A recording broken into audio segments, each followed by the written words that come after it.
வழக்கறிஞர் ஆர்ப்பாட்டம், நீதி கேட்டு ஆர்ப்பாட்டம், உரிமை காக்க ஆர்ப்பாட்டம்.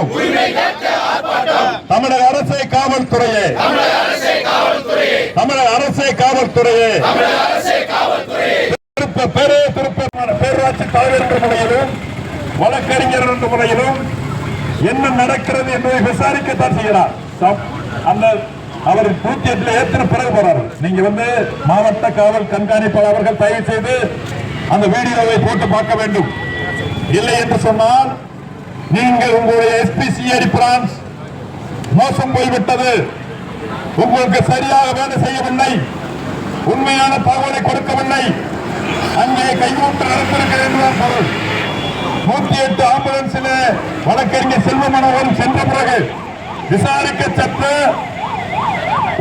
பேரூராட்சி தலைவரை, முதல் தகவல் அறிக்கையை சேர்க்கப்படாத நபரை கைது செய்வது என்ன அவசியம் என்றுதான் கற்றறிந்த வழக்கறிஞர் கேட்கிறோம். ஊராட்சி மன்ற தலைவர் ஓடவிட்டு ஓடி விடுவாரா? இல்லை வழக்கறிஞர் மிதுன் சக்கரவர்த்தி ஓடவிட்டு ஓடி விடுவாரா? சொந்த பள்ளி வைத்திருக்கிறார். நள்ளிரவு 11 மணிக்கு மிதுன் சக்கரவர்த்தி குடும்பத்தினரோடு அசிங்கப்படுத்துவதிலே கைது செய்யப்பட்டிருக்கிறார்.